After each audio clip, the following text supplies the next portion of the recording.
shine, bitches. Yeah. Time to go to work. Like, Let's get it. I know somebody hate that shit like that. Woo! Fucking 9 to 5, fucking 9 to 5. Yeah, yeah. Fucking 9 to 5, fucking 9 to 5. Yeah, yeah. Fucking 9 to 5, fucking 9 to 5. If you hate your 9 to 5, let me hear you say. All right. Ladies and gentlemen, what's going on? Today is a good day. Today's a good day, not only because it's a good day, but because we have one of my best friends I've known for years. Yeah. Grew up in the same neighborhood.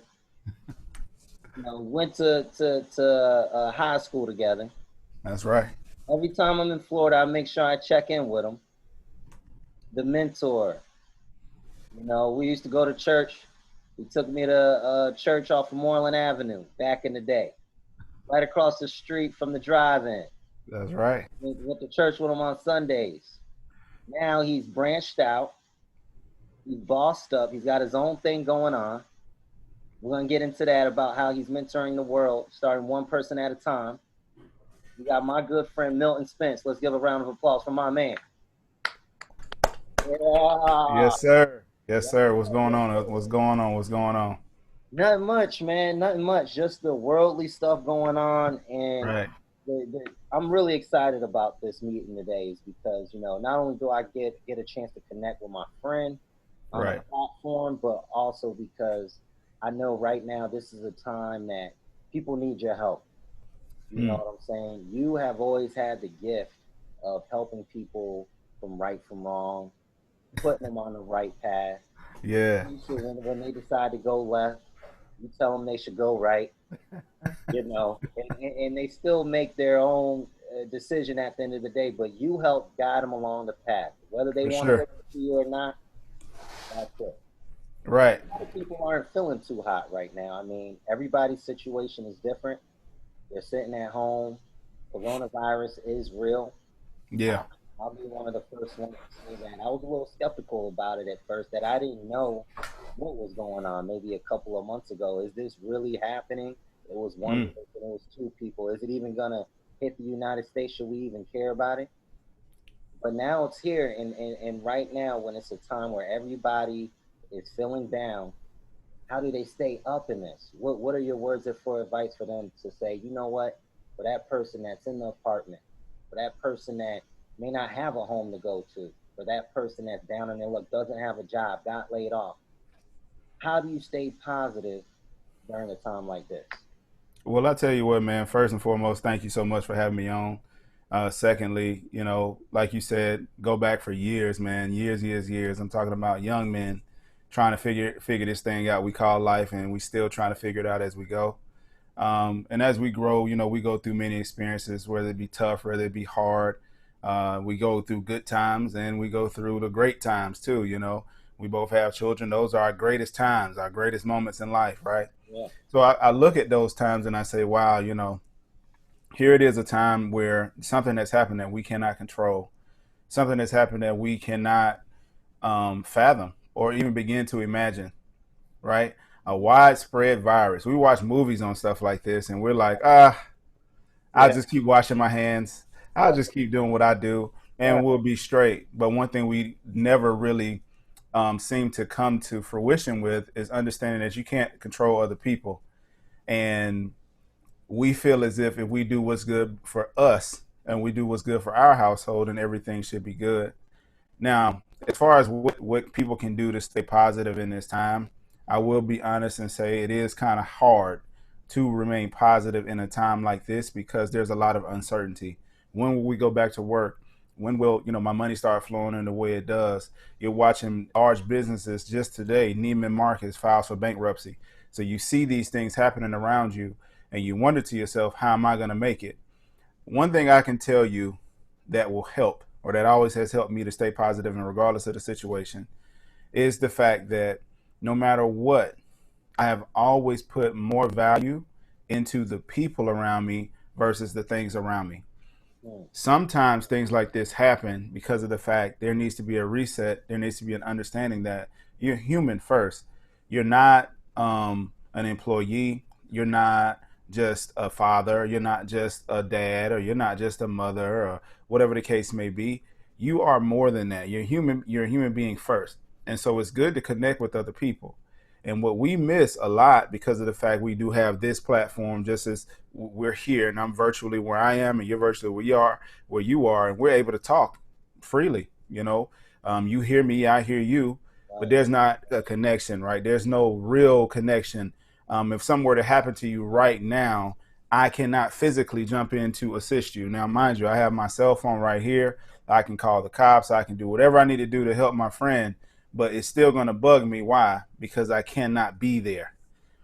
So I think one thing that we can do to remain positive in this is realize that the connections that need to be made are the ones that are around us. And a lot of times, if you notice, the people who have gone off the deep end when it comes to this pandemic is because they're not used to being home. They're used to being out. They're used to being about. They're used to being in traffic with people they don't know, people they don't talk to. And all they do is try to stay connected to those people who they know via their cell phones, via their whatever the case may be. They try to stay connected with people they know, and they're around people all day. When those are the connections, the people who are with you that matter. Not saying the ones online don't. But you see those people every day. You see their statuses every day. You see their pictures every day. You see their whatever their memes or whatever the case may be. But there's people around you who need you. Now, you can't even touch those people without feeling unsafe. Imagine. Now that's being taken away from you. So now you're actually forced to connect with the people who what you trust, the ones who you love. Because it's easy to say, I love you, but it's hard to show that you love people. Right. So I think the positivity in this is for everybody who's involved to take the opportunity to connect with those people who are closest to you, i.e. our kids, and making sure that we just have a better relationship. So when everything goes back to normal, if we ever come into another situation, the relationships, the bonds are tighter. So it doesn't matter about the money. I've been homeless before and I had a relationship with God. So that kept me through that. You see what I'm saying? And if I didn't have that, I don't know where I would have been mentally or whatever the case may be. You got what I'm saying? So that's where I'm at with it. That's how I stay positive. You had a good point there, right? So you brought up, I didn't even know this. So Neiman and Marcus, for all of you designer heads and those that need to get the latest Gucci, has filed for bankruptcy. They're That's living right. that close, check to check, a business that is in all 50 states, all over the place, is living check to check, that filed for bankruptcy. And ladies and gentlemen, your Gucci, your designer belts don't matter right now. Who has the They do not food? matter. Who has the water? Who has the shelter? Who has the tissue? That's what matters.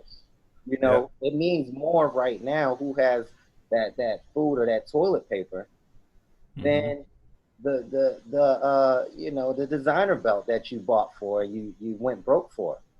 So Right.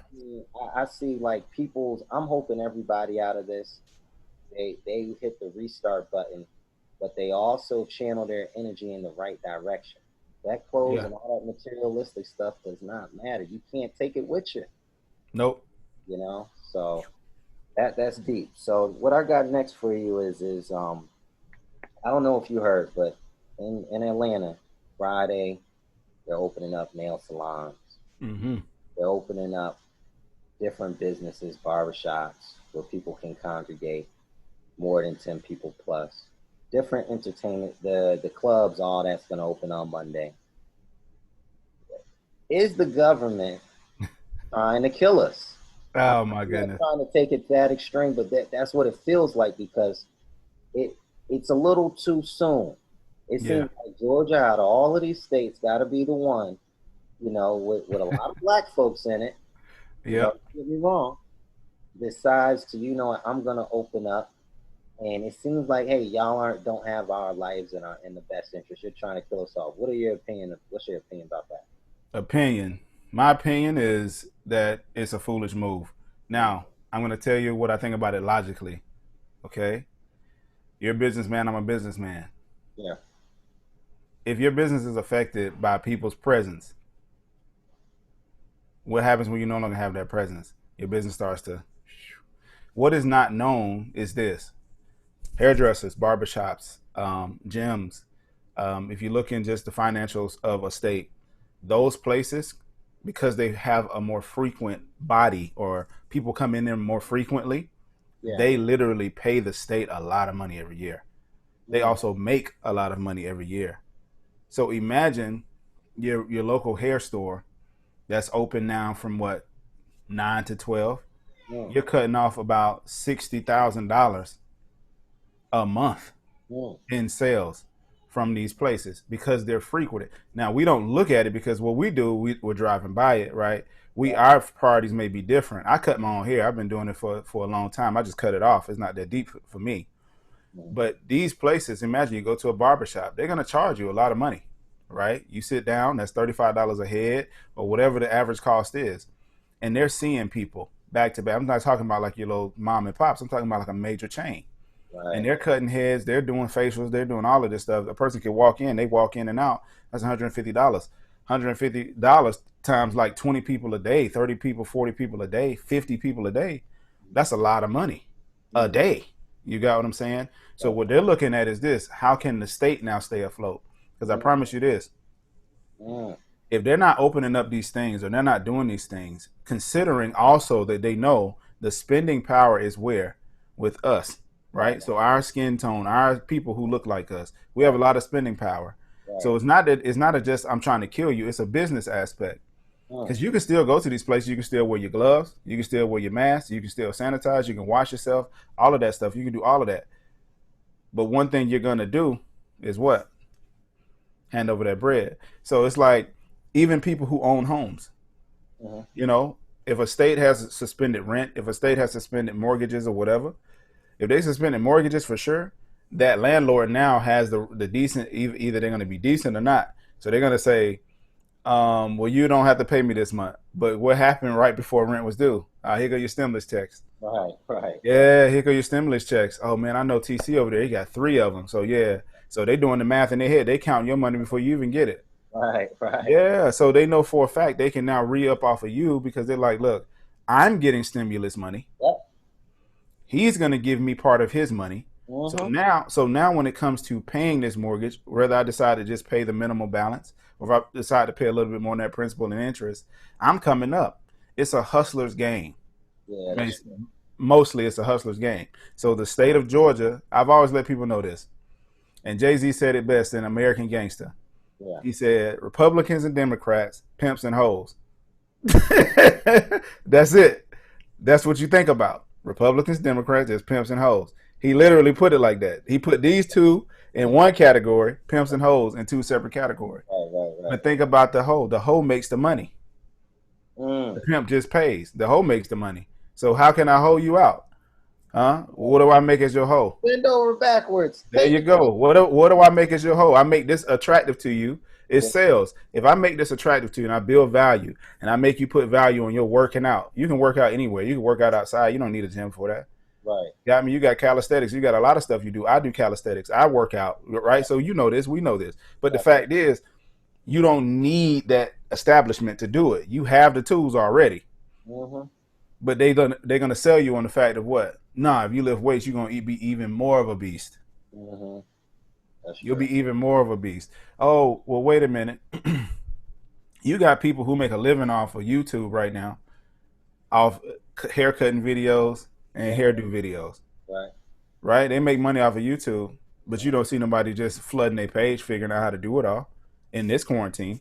Right. How to cut my own hair, how to do this, how to line myself up because they don't trust themselves. Look, even if you screw it up, whoop-de-doo. But the fact is, what are you doing in the end? You buy a nice pair of clippers, 30, 40 bucks.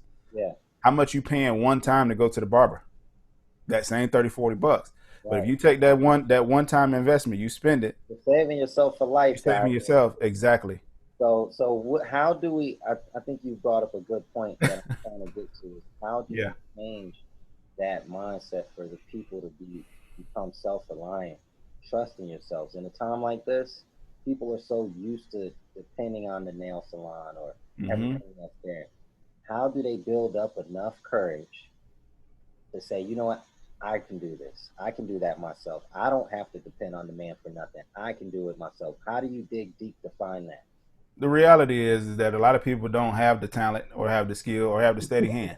Just be honest, right? So, and they know that about themselves, so they're just gonna say, I'm gonna pay the person who's good at it," and that's fine.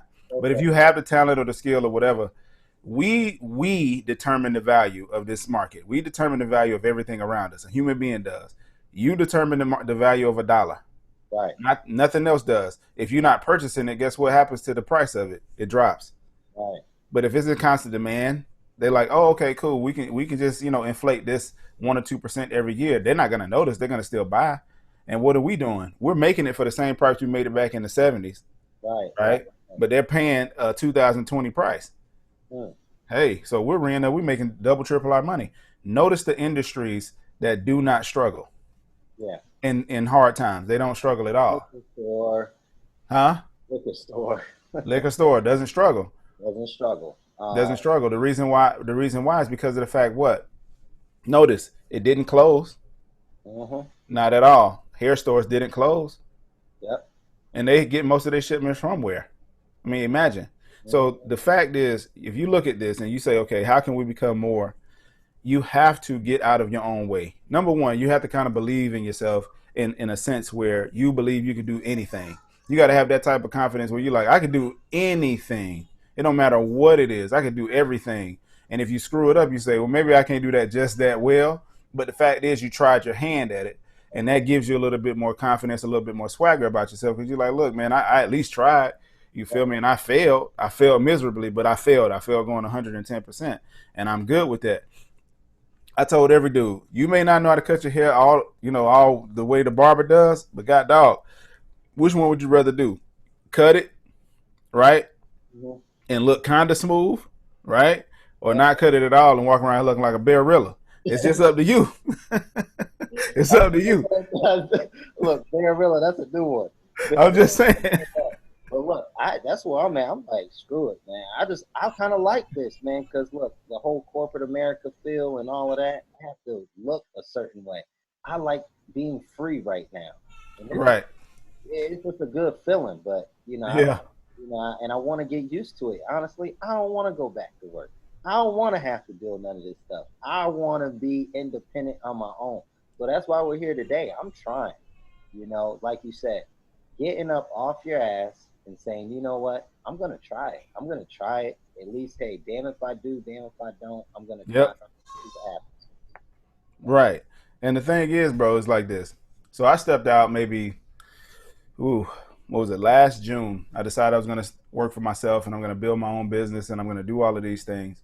It turns into where I now have four, right? So I decided I was going to build one and it turned into four. And that's only because of the fact I'm the type of guy that I have vision, I have dreams, and I just go off the ideas that I have, to be totally honest. And I feel like this, if I fail, I'm going to fail. That's just going to be what it Yeah. is. But I'm never going to learn what I'm going to learn unless I fail. I'm never going to go to this next level or get to this next thing unless I go through these steps. I'm never going to know what it takes to start something if I never start it. I'm never going to know what it's like to waste money on marketing if I never waste money on marketing. I So never know what it's going to be let, like. let me slow you down. So you said you got four businesses. Let the people know Yeah. what those four businesses are. Number one, I have a coaching and consulting business, which I love. That's my baby. The second one is one that I just pretty much own. I don't operate in it anymore. I have employees that work under me now, where we sell, ADT, Vivint, Okay. Xfinity, AT&T services. So we just basically do it off leads. The third one is I said the second one, yeah. So the third one is a government contract agency, where basically I'm now just got my approval letter maybe a week ago to start bidding on contracts for the United States government to fulfill. I actually have a couple of bids out now, one for mask, one for PPE equipment and stuff like that to different prisons and stuff. And then the last one is an insurance agency.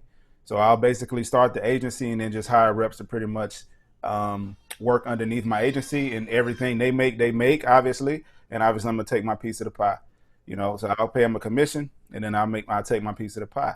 Ownership, bro. Like, look at, okay. Are you Did go you ahead. see it coming? Did you see these four businesses coming? If I was to ask you 10 years ago, No, hell nah. years ago, Hell nah. so what was it? Experience? What said, hey, you know what? I'm gonna go into the ownership route. I'm a boss up. Win, lose, or draw. I'm gonna try this out. Well, it's a lot of things. All right, so about 10 years ago, if I could draw back 10 years, I was working for the airline, and at that point, I didn't mind working while I was working. I digged it because I was traveling all the time. They was paying for my travel, Yeah. so that was good for where I was. Right, my bills were paid. Everything was straight. I just traveled, paid my bills, and life was good. Had me a girl. Life was great. Right. Then it came to a point where I started working for the railroad, and I was like, oh snap! Like this is big money. Like this is real bread. Like this is over 100K a year without even trying. Right here, and if I try, I might get it close to 200. Then I became a manager, like an executive for the railroad, and I traveled all around the United States, and I worked in this place and that place, and met this person and that person, and this person got this amount of money, and this person got 5 houses. Well, this person has 7, and here Milton is with none. You know, so I'm meeting these people, and I'm realizing something about them. They work in these positions, and they have this amount of a salary, right? They make about 100 to 200 to 3, 4, 5, $600,000 a year. But they have businesses that they just own. They have investments that they just make. So that salary that they make, they look at it as this is just additional. I'm just here because I like to do this. And I started to realize something about me. I said, wow, I do this thinking that this is number one. I don't treat it like the side hustle. Woo! Woo! Yeah! That's what I'm saying. You preaching there. No, that's what's up. I like that. Yeah. Yeah. So I was like, I don't treat it like the side hustle. And what happened was, I mean, just to be totally honest about it, I got around a bunch of men who were Caucasian. And they taught me a lot of things when it comes to money, when it comes to business, when it comes to investments. And they showed me how to take money and basically flip it and flip it and flip it and flip it to the point where it just makes you money on top of money on top of money. And I was a student of it. Now, the reason they were able to show me that is because generationally, they've been taught the same thing.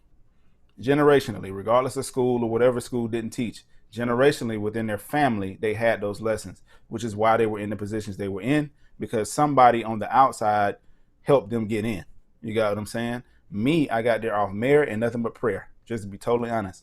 Yeah. The only reason I left that job is because of the fact my son, my oldest, when we had him, I was like bouncing back and forth between Georgia and Florida all the time.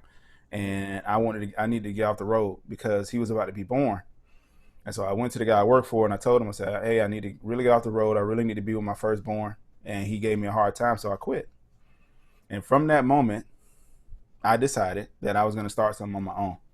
I didn't know how I was going to do it or what I was going to do. And honestly, bro, I prayed for almost 2 or 3 years straight and just asked God to show me what it is that I'm supposed to do, how I'm supposed to do it. And one day I was sitting on the couch and it all came, boom, just like that. One day I was sitting on the couch, I wasn't doing anything. And I saw the logo, the colors, the tagline, the name of the business. I saw what it was going to do. I saw what I was going to be. I saw everything right then. And I just jumped to it. The insurance agencies, everything else came after I started that one. And then when it was like I got like, it was almost like an epiphany. Like if you start writing a book, I'm going to open even more doors to you. So I started being obedient as writing my book. And next thing you know. Wow, that's good. So throughout this change, you know, sometimes when folks think about these changes, they think about, oh no, I'm going to change the lives of who's around me.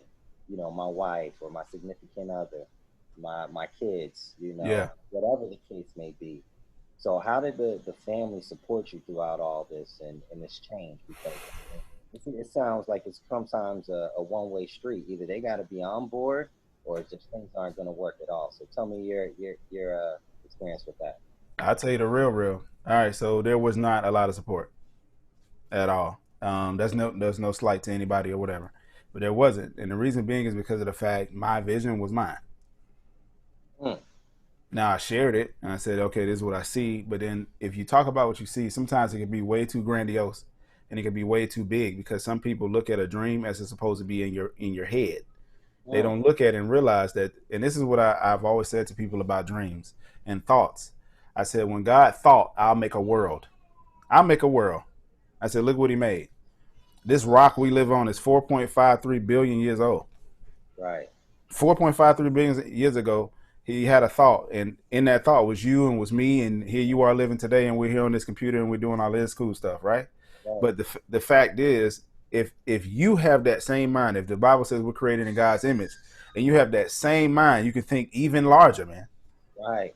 So why limit yourself? Why think small? Why think, oh well, I'll just do this for my family? What if that's not meant? What if you're meant to impact other parts of the world? Think about that.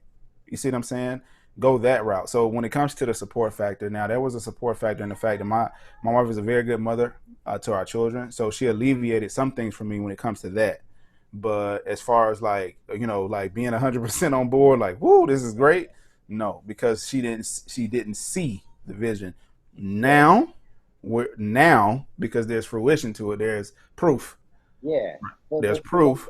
But we're gonna have this real convo, and it's just like, look, you believe in the vision before you see the fruits of the labor. Like, hey, I'm gonna go get that Lambo. I'm gonna go get this big car outside. Believe in me. Don't you want someone that's gonna believe you before it's even there? Why have someone wait and say, oh, hey, it's not support right now, and this and that, and then all of a sudden, now I got it. Yeah, you're gonna jump on the bandwagon. But I told you Right. years and months ago, this is what it is. Does that show proof that maybe that person's not for you? Now, this again, I know it's getting personal, right? I got you. Yeah. What I'm trying to get to is, when do you say that, you know what, if this person's not on board with me, that, you know what, I'd rather just go ahead and just, this ain't gonna work because you're not seeing eye to eye with me. Now, help me out. All right. So. All right. Got him. So twofold. Go ahead. Either you are married or Okay. not. Okay. If you're not, I would say give the person an opportunity. If they're not gonna come around at all, deuces, because you really don't have time to waste. Mm-hmm. Can't beg nobody. You can't. The art. I'm gonna put it to you like this. I learned something a while ago. It's called the art of goodbye. Yep. Right? The art of goodbye. And it's nothing, honestly, I learned. It's just something I realized I must do. The art of deuces. The art. It sounds good though. What is that? Something you just thought of? Yeah. So it's the art of. I call it the art of goodbye. Trademark that. Trademark that. Trademark it. I like that. All right. So, like I said, it's just one of those things I thought about, and I said, if they're not on board, if they're not with you, then they're against you. That's how I look at stuff now. Yeah. If you're not with me, you're against me. Yeah. If either we're on the one accord or we're not. I can't force this. I can't make this, but I have something to do here. I'm not just here to waste time. I'm not just here to be in a relationship. I'm not just here to doggone pat my back and pat my legs and just kind of wait around to see what's going to happen here. I'm not here for that. Yeah. I have a goal every day. I have something I have to do every day. I have something I have to be about every day. Now, I know for a fact that that I have kids, and I know these things, and I know things are pushing and pulling, and I have certain responsibilities, right? I know that for a fact, but I also know that if I am not also responsible about my call and my purpose and what I'm meant to do, I'm also failing my kids too. I'm leaving them behind, because the world doesn't need more employees. The world doesn't need that. The world needs exactly what you're meant to do, because if it did not need it, there wouldn't be such a want or a need for it. There wouldn't be so many people chasing after it. There wouldn't be so many people who don't feel fulfilled. There wouldn't be so much depression, because a lot of times people are not connected to what they're meant to do. So they just go about living life and doing what somebody told them to do. Now, that kind of ties into the marriage aspect too, because when you get into marriage, the thing that you're taught is what? Happy wife, happy life. You're taught that. You're taught if you make her happy, everything will go well. You're taught that if you make your girl happy, everything will go smooth for you in a relationship. And that's not true. Right. It's not true. It's not true whatsoever. I would rather have her, baby, look, the reason you're so hard on me is because you're not focused on what you need to do. What is it that's calling at you for you to do?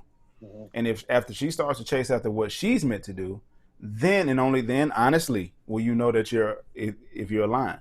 Because if you're not being who you're meant to be, and she's not being who she's meant to be, y'all can feel like y'all do this and y'all mesh very well. Mm-hmm. But what happens when you start to like, well, wait a minute, I'm supposed to be here, and she's like, but I'm comfortable with us here, or vice versa, I'm comfortable here, And then you have to say, well, wait a minute, I'm going to try to pull you with me. And what if she does this? No, I'm good right here. Right, So, right. bro, you have no choice at that point. Sever ties. You have to keep going, because if you stop and you keep trying to do this, you're missing that ascension. You're missing going forward. You're trying to pull somebody somewhere they can't go. I've always learned this, bro. People who are meant to be there will be, whether that's for good reasons or bad. People who are meant to be there definitely will be. You can't fight it, you can't shake it, but only thing you can do is keep going and doing what you're supposed to do, and not worried about, oh, well, I got to control this part of my life, and bro, think about this. God made you so complex, and He gave you so many functions that you don't even have to think about doing. You're sitting here breathing right now. You ain't thought about how to take a breath. Right, right. You haven't thought about how to use your eyes. You haven't thought about looking and what your eyes are doing when they're taking in all of this stuff. You don't think about that stuff, but you're doing it. Right. He made you so you can come what? Do what you meant to do. I gave you all your tools already. Just do what I'm asking you to do. Don't waste my time. Don't waste my invention. Think about if you invented something. Don't waste that. So I think that kind of gets to this point is, where does it? You say, God, hey, God gave you all these tools. Do what you're meant to do.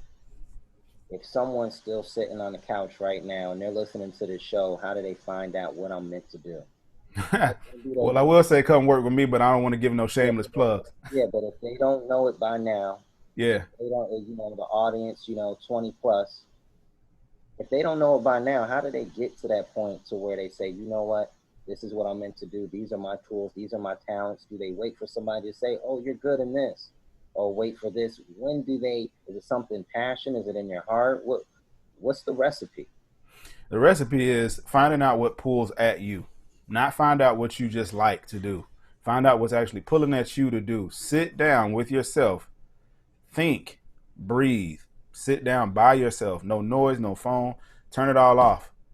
If you pray, you pray. If you don't pray, because not everybody prays, it's just how it is. But you have to have the conversation with you.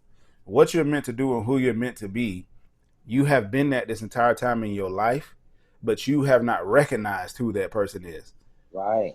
So you have to go with what's pulling at you. People have been telling me all my life, man, you're going to write books. You're going to do this and you're going to do that. And I'm just looking at them like, bro, no, I'm playing ball. I want to do this. And I want to do this. This is what I want to do. I don't want to do that. I don't want to do that. But as I got older, it was pulling at me. Right. So it's like folks always, that's how they become a wasted talent. Yep. When they say, you know what, and they're being selfish, saying, you know what, I want to do this, I want to do that. But if they went ahead and said, you know what, everything that I like, I may not really be that good at. I thought I was fast. I thought I could run the 40 fast until I seen them boys in college, and they running the combines and all that. And I said, oh no, this is that's real speed. Yeah. This is for real. No, I gotta back down. Yeah. So, again, that's some good stuff though. That's good to hear that people, you need to get together with yourself, know yourself, find out who yourself is, take some time by yourself, figure it out, and see what draws to you so you can become successful. And I tell you what most people will say to that. And they'll say, well, I don't have time. And I always tell people this. There's 24 hours a day for a reason. You have to take the time. Well, what about work tomorrow? Which one is more important? Sacrificing some sleep in order to find out who and what you're meant to be. So maybe you don't have to waste time at this job anymore. Or you go back to work and then you're just trying to figure out who you are where somebody else is pulling on your coattail, telling you to get back to work. Now you're getting back to work the whole time in the back of your head. You're thinking, but I want to get back to who I am, what I'm meant to do. You get home. Now you got home pulling at you, or you get home and you want to go out. And every time now a year or 2 or 3 have passed by and you realize you haven't taken that time to get to know you. And a lot of us have failed relationships, failed marriages, failed everything because we're not taking time to really spend time with ourselves to understand who we are. You can never give anybody or never give anything or something that you don't have inside of you. You can't. You can't. So you can tell somebody, I love you, but that would be a lie if you didn't really love you. If you don't love yourself for real, like you can't honestly love other people. You don't have it to give. And that is why relationships are supposed to be, all about reciprocity. And that's the same thing with life, bro. That's the same thing with your purpose. What you give it, it gives back to you. So if you're giving it nothing, if you're giving what you're meant to do nothing, you get nothing. Right. It don't matter about the money. It matters about what you're meant to do, your peace, your mind state. Money comes. Trust me. I'm here to tell you, money comes. Right. But are you going after what you're meant to do? That's it. Are you wasting your time or you're not? That's it. Black and white. All right, cool. So we got one more question before we go ahead and wrap it up. But All right. what is the coronavirus right now? Going back to that topic, but what advice can you give them in the future months on how to deal with this? Will the world ever be the same? What advice, mentoring advice, to keep up spirits again in the next coming months? Of course, we don't know what the next coming months are going to bring, right? We don't know, but what's advice coming from Milton, coming from your consulting business background? What do you give them? Look, the only thing you can do at this point, I know people have told you to invest. I know you heard those popular things, and that's very true. You should. The reality is a lot of people don't have things to invest. To be totally honest with you, they don't have a lot of money to invest, or they don't know how to get into it. They feel like they're already behind in the game. Well, you take time out, go to what I like to call YouTube University, and you just search and you find out how to get it done and get it done. As far as, we've talked a lot about the personal things, and we talked a lot about what to do mindset wise. I've encouraged a lot of people to say, look, if this time didn't make you realize that your job will do what it has to do to protect itself, then I don't know what else makes you or would bring that reality to you. This should have been a wake-up call. It should have been a wake-up call. Yes. But I think the best advice I can give anybody is get grounded, get in tune, get to understand, and start wasting time out here, because there is no sympathy in these streets, man. Mm-hmm. Don't nobody care about you like that. The only person that's going to care about you 100% all the time, you. That's it. That's it. I mean, you trust me, you're going to have time. You look, I know some people are like, well, what about my husband and my wife, da, da, da. Like, they don't like you sometimes. You don't like them sometimes. Right. It's just how it is, man. Right. Like, you ain't gonna like everybody every day. Like, I just love people. Like, no, you're not. Not every day. Let's just keep this real. You have the opportunity right now to really take advantage of your time, your money. Like, bro, I haven't binge watched nothing. I don't even know what's on Netflix and all of this kind of stuff. I don't know what's on this stuff, and it has nothing to do with me trying to be like an outlier. Bro, I got 4 things right now that I'm pulling that's pulling from me, plus the other 3 things that matter the most, which is my family, wife, son, and daughter. So those 7 things in my life are the most important things. I don't care if I miss a TV show, fam. I could care less, because at the end of the day, I'm only putting that money where? Into Netflix pocket, bro. Right. I might as well look into that stock market and see what their shares are for right now, and try to re-up. That's right. You know what I'm saying? I'm spending my doggone, what is it, 14, 17, whatever dollars every month. How can I take that same $17, take it away from them, put it into something that's going to flip it into 34 month after month? Take that 34 and flip it, then flip it, keep flipping. If I can't do that, or if I'm not willing to do that or make those sacrifices, then the next pandemic that comes in my life, whether it be a coronavirus, whether it be a financial turmoil, whether it be whatever pandemic that comes in your life next, because it don't have to be worldwide, it could just be personal. Whatever comes next, if you don't take time to prepare, right? If you don't take time to make sure that you're ahead of the curve, when it hits you, it's just going to kick you and keep kicking you, because when life decides to beat you down, it don't stop. It has no mercy. It's been doing it for ages. So who are you? Who are you? Come on, please. Look how many people have fallen off. You know how many put it to you like this. You know how many millionaires were lost, bro, in this pandemic? Over 500,000, dude. Millionaires. I'm no longer a millionaire. Just in a matter of a month. Come on. So that lets you know they didn't do what with their money. Prepare. Thank you. That's right. That's all. That's where I'm at. Well, this was an amazing meeting. Again, I love it because it was so knowledgeable. Milton, tell the people where they can find you. Instagram, Facebook, website, any information so they can get some good advice and get into your world as well. Cool. So, my name is Milton C. Spence III. owner and founder of Well-Rounded Consulting. You can find me at wellroundedconsulting.com. You have to type the whole thing in. That's correct. No abbreviations here. We like to fully brand ourselves. And you can also find me on Instagram at Milt, M-I-L-T, all lowercase letters, _ W-R-N-D. That's Milt Well-Rounded. And you'll see my name, Milton Spitz, Mr. Well-Rounded. From there, you'll be able to get to any of my other businesses or whatever the case may be. It's all linked together. It's all coming from one black guy straight out of Henry County, Georgia. Hey, and y'all, this is my boy Milt. And again, this is your host, TC Giddy, coming from FKRadio. And again, Milt, hey, for people that want to find you, your bio information is going to be at the bottom of this link. Post this in about an hour or two so that people can get in tune. And again, thank you again for reaching out and taking the time to spend with the viewers, with the show. I'm going to do a lot of promotions to get this out there, get it off the ground. Feel like it's my new calling. So I thank you. Beautiful. For the very first participants in the show. So thank you again. It's nothing but love from over here, man. Thank you, sir. All right, Milt. Thanks again. Take care. No doubt, right? bro. Yes, sir. Yes, sir. Peace. Peace.